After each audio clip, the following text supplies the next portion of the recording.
فاسكولي مريال ماني 5 ريال 5 ريال 10 ريال.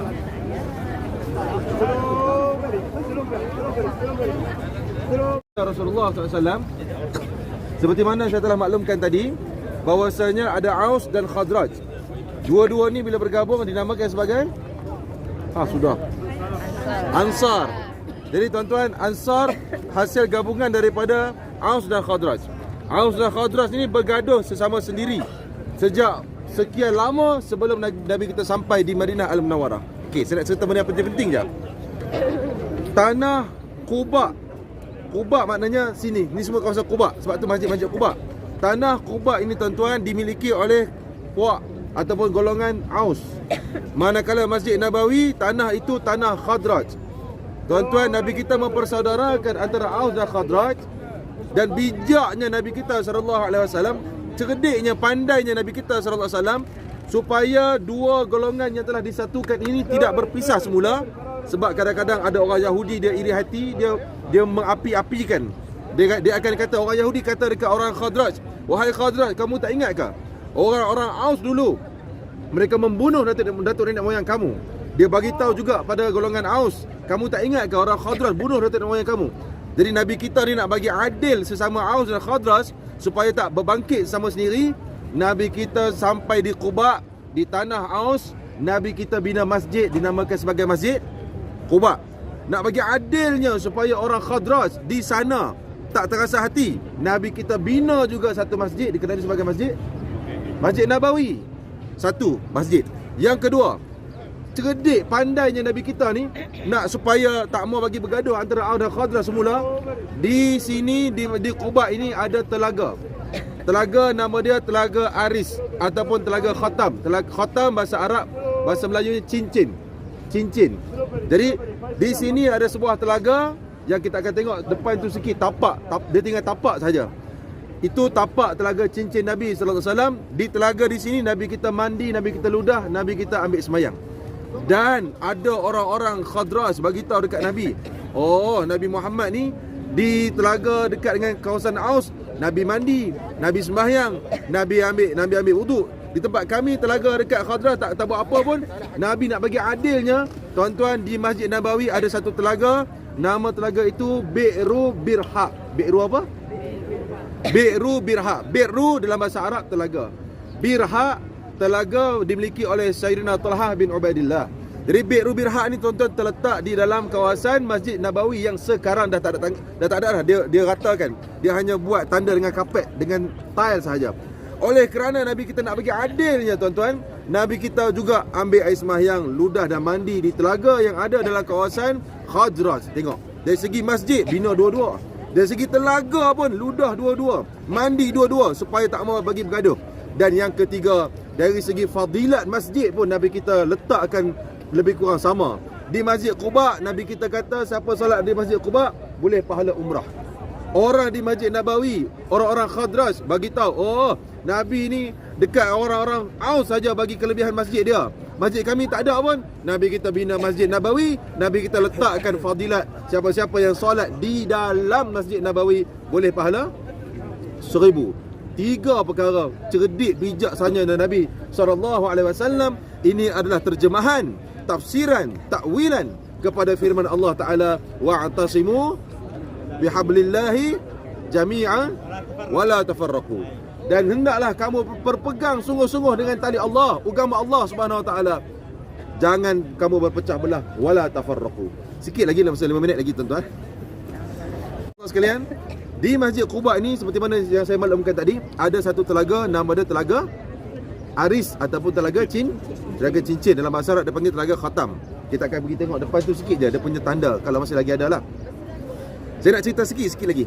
Satu ketika Nabi kita duduk di, tuan-tuan, Masjid Quba ni dia ladang kurma, ladang tamar. Kurma yang terbaik sekali di Madinah adalah kurma daripada kawasan Quba. Kerana Quba ni tanah yang sangat berkualiti. Nabi kita tanam sendiri an-nakhlah 400 nakhlah, 400 anak pokok, 400 anak pokok kurma Nabi kita tanam sendiri dengan tangan baginda yang mulia di kawasan Quba, kurma ajwah. Jadi ajwah, antara ajwah yang kita telah beli di Ahmad Albaq kemarin tu, itulah dia ambil daripada kawasan Quba. Ajwah aliyah. Kalau orang kata ajwah aliyah maknanya tinggi, grade, ali tinggi. Grade yang tinggi, A+. Jadi tuan-tuan, ketika mana Nabi kita duduk di kawasan telaga khatam, telaga cincin tu tuan-tuan, Nabi kita duduk di gigi telaga, kaki Nabi duduk dalam telaga. Okey. Kemudian pada masa tu di kawasan Quba ni dia ada tembok, dia tutup mazra'ah, ladang kurma tu dia tutup. Dalam kawasan ladang kurma tu lah adanya telaga. Nabi kita duduk, tiba-tiba ada seorang sahabat namanya Sayyidina Musa al-Asy'ari. Abu Musa al-Asy'ari ni, sekalian, apabila Nabi kita duduk, ada seorang sahabat namanya Sayyidina Abu Musa al-Asy'ari, dia tukang jaga pintu yang Nabi kita duduk di kawasan sini. Dia tukang jaga pintu mazra'ah ladang kurma yang Nabi kita duduk dalam tu. Kemudian tiba-tiba masuk Sayyidina Abu Bakar Siddiq. Sayyidina Abu Bakar Siddiq bagi salam, ketuk pintu. Abu Musa al-Asy'ari tanya, siapa di luar? Sayyidina Abu Bakar kata, aku Sayyidina Abu Bakar Siddiq. Aku Abu Bakar Siddiq. Aku nak masuk jumpa dengan Rasulullah. Lepas tu Sayyidina Abu Musa al-Asy'ari beritahu dekat Rasulullah, wahai Rasulullah, ada Sayyidina Abu Bakar nak masuk jumpa kamu. Maka Nabi kata, izan lahu wa basyirhu bil jannah. Izinkan dia masuk, izinkan Abu Bakar masuk, dan bagi tahu dia akan jadi ahli syurga. Nabi kita jamin siap-siap dah Sayyidina Abu Bakar akan jadi ahli syurga. Kemudian Sayyidina Abu Bakar pun masuk, duduk di sebelah kanan Nabi. Macam Nabi duduk atas telaga, kaki masuk dalam telaga. Kemudian saya ringkaskan cerita, ada yang dah panas dah. Kemudian apabila masuk yang kedua Sayyidina Umar Khattab, macam tu juga. Izan lahu wa basyirhu bil jannah. Izinkan Umar masuk dan bagi tahu dia akan jadi ahli syurga. Nabi kita jamin. Sayyidina Umar masuk, duduk di sebelah kiri Nabi. Macam tu juga kaki masuk dalam telaga, duduk di gigi telaga. Yang ketiga masuk Sayyidina Osman. Sayyidina Osman masuk, Nabi kita kata izan lahu. Benarkan Osman masuk dan bagi tahu, ni lain. Dan bagi tahu kepada Osman, satu ketika nanti dia akan ditimpa fitnah dan musibah. Nabi kita dah bagi tahu siap-siap dah Sayyidina Osman ketika mana pemerintahan dia selama 2 tahun. Macam saya cerita hari tu, tuan-tuan tengok orang fitnah dia atas faktor politik. Orang kata Sayyidina Osman ni gila kuasa, akhirnya dibunuh, digulingkan Sayyidina Osman. Orang yang malaikat bermalu pada dia difitnah macam tu. Akhirnya kubur Sayyidina Osman tak diletakkan dekat kaum sahabat, di luar, dibuang ataupun diletakkan hujung jauh daripada sahabat-sahabat yang lain. Kubur Sayyidina Osman bin Affan. Sayyidina Osman bin Affan. Nabi kahwin dengan anak dia 2 orang. Sebab tu Sayyidina Osman digelarkan sebagai Zatun Nurain, orang yang mempunyai 2 cahaya mata. Sebab dua-dua anak perempuan Sayyidina Osman kahwin dengan Nabi Muhammad SAW. Seringkas cerita tuan-tuan, akhirnya Nabi kita ni tuan-tuan, mereka pun bersemang-semang lah 3-4 orang tu dalam kawasan telaga. Satu ketika apabila Nabi kita wafat, tuan-tuan, Nabi kita ada cincin. Tuan-tuan pernah tengok tak cincin Nabi? Cincin Nabi yang ada Muhammad Rasulullah. Muhammad Rasulullah. Nanti saya hantar dalam grup kita ukiran cincin. Seperti itulah ukiran cincin Nabi Muhammad SAW. Nabi kita ada satu cincin. Dia cincin Nabi ni bentuk bulat, diperbuat daripada perak. Muhammad diukir, Muhammad di bawah, Rasul tengah, Allah di atas. Cara baca dia daripada bawah, tak boleh baca daripada atas. Kalau baca daripada atas, Allah Rasul Muhammad, salah. Baca daripada bawah, Muhammad Rasul Allah. Nabi kita bila baginda tulis surat apa-apa, wakil orang lain tulis surat, Nabi kita akan copkan nama baginda di bawah. Cop. Cincin Nabi itu adalah cop, bukan ukiran saja-saja. Cincin yang Nabi pakai tu cop. Salah satu daripada cop yang Nabi kita pernah guna untuk cop hantar surat untuk minta Raja Peluk Islam, Nabi kita pernah hantar kepada Raja Hercules. Kita pernah dengar Raja Rom, Hercules, banyak cerita The Rock berlakon tu. Raja Hercules tu betul-betul wujud pada zaman Nabi. Nabi hantar surat kepada dia. Tengok dalam Sahih Bukhari. Nabi kita hantar surat pada dia, tapi dia tak masuk Islam. Kalau Hercules masuk Islam, lah ni nama dia Muhammad Hercules, tak tahulah. Kemudian Nabi kita cop, tulis. Nabi kita cop di bawah. Tuan-tuan, sampai sekarang ni kita tulis surat kan, kita sign di bawah, ambil daripada Nabi Muhammad SAW. Nabi tulis. Sahabat lain tulis lah. Nabi kita tak menulis. Nabi kita tulis, cop di bawah. Menandakan bahawasanya Nabi kita ni orang yang tawaduk. Kita hari ni pejabat kerajaan, kita tulis, kita sign di bawah. Sign tu mengikut Nabi Muhammad SAW, meletakkan nama di bawah. Tuan-tuan, sikit lagi, seminit 2. Akhirnya apabila cincin Nabi tu tuan-tuan, siapa tak pernah tengok cincin Nabi ni, dia ada satu lagi di Museum Topkapi, Turki. Siapa biasa pergi ke Istanbul, Museum Topkapi tu, dia ada satu cincin Nabi, lebih kurang macam ni jugalah. Dia macam tu. Di situ juga ada tongkat Nabi Musa, tongkat Nabi Daud, baju Siti Fatimah. Saya pergi tengok dah di Turki, Istanbul. Dia tuan-tuan dirahmati Allah sekalian, akhirnya Sayyidina Osman bin Affan, akhirnya cincin Nabi tu apabila Nabi kita wafat, cincin baginda diwariskan kepada Sayyidina Abu Bakar. Apabila Sayyidina Abu Bakar wafat, cincin Nabi yang dimiliki oleh Sayyidina Abu Bakar tu diwariskan kepada Sayyidina Umar. Apabila Sayyidina Umar wafat, cincin tersebut diwariskan kepada Sayyidina Osman. Apabila Sayyidina Osman memegang cincin Nabi, bukan cincin isteri dia, cincin Nabi, Sayyidina Osman pakai cincin Nabi yang menjadi cop Nabi itu tuan-tuan. Okey. Kemudian Sayyidina Osman ni dia rindu pada Rasulullah.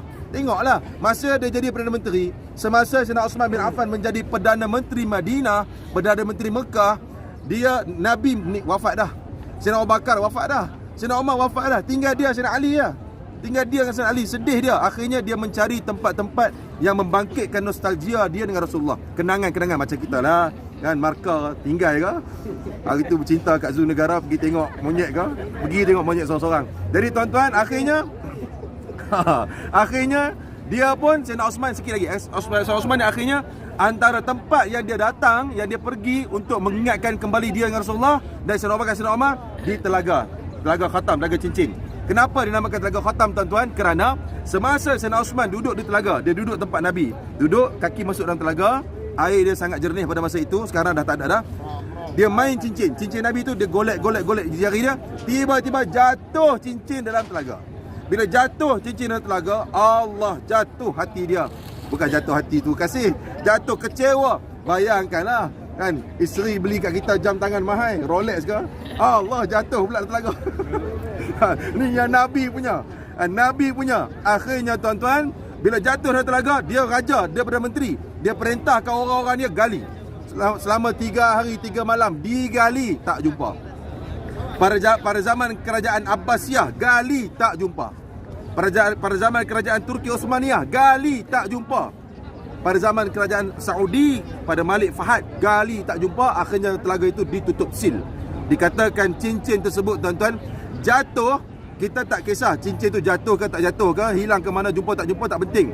Yang pentingnya adalah ulama kata apa? Sikit lagi, ulama kata apa? Jatuhnya cincin Nabi, jatuhnya daripada jari Sayyidina Osman bin Affan ke dalam telaga menjadi tanda bahawasanya satu masa nanti Sayyidina Osman akan jatuh pemerintahan dia. Orang akan fitnah dia, orang akan kata dekat dia. Jadi cincin Nabi tu masih lagi ada di dalam telaga yang dikenali sebagai Telaga Aris. Jom kita tengok tangkap gambar, lepas tu kita balik.